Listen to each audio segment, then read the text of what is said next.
Finally കാത്തിരിപ്പിനൊടുവിൽ bazooka എന്ന ചിത്രത്തിൻ്റെ first half response ഇപ്പോൾ ആരാധകർക്ക് മുന്നിൽ പുറത്തുവന്നിരിക്കുകയാണ്. അതിൻ്റെ ഏറ്റവും പുതിയ അപ്ഡേഷനാണ് ഇന്നൊരു വീഡിയോ ഭാഗത്ത്.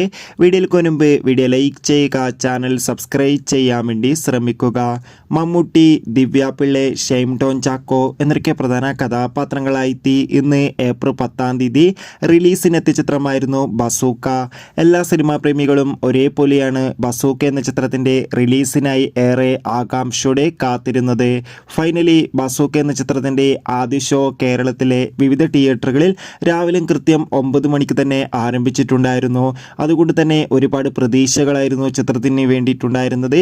ഇപ്പോൾ ചിത്രത്തിൻ്റെ ആദ്യ റെസ്പോൺസൊക്കെ പുറത്തുവന്നിരിക്കുകയാണ്. ചിത്രത്തിൻ്റെ ഫസ്റ്റ് ഹാഫ് കഴിയുമ്പോൾ ചിത്രത്തിന് ഒരു മികച്ച അഭിപ്രായം തന്നെയാണ് പുറത്തുവന്നിരിക്കുന്നത്. ചിത്രം മമ്മൂട്ടിയുടെ ഒരു മികച്ച ആക്ഷൻ ത്രില്ലറാണെന്നും മമ്മൂട്ടിയുടെ മികച്ച അഭിനയം, മികച്ച ആക്ഷൻ രംഗങ്ങളും കാണാൻ വേണ്ടി സാധിക്കുന്നുണ്ടെന്ന് റിപ്പോർട്ടുകൾ സൂചിപ്പിക്കുകയാണ്. എന്തായാലും ബസൂക്ക എന്ന ചിത്രത്തിന് ആദ്യ റെസ്പോൺസിൽ മികച്ച പോസിറ്റീവ് റെസ്പോൺസാണ് നേടിയെടുക്കാൻ വേണ്ടി സാധിച്ചിട്ടുള്ളത്. എന്തായാലും ചിത്രത്തിൻ്റെ കൂടുതൽ അപ്ഡേഷൻ അറിയാൻ വേണ്ടി കാത്തിരിക്കാം. ചിത്രം കണ്ടവരുടെ അഭിപ്രായം തീർച്ചയായും കമൻറ്റ് ബോക്സിൽ രേഖപ്പെടുത്തുക. അടുത്തൊരു വീഡിയോയിൽ കാണുമ്പോൾ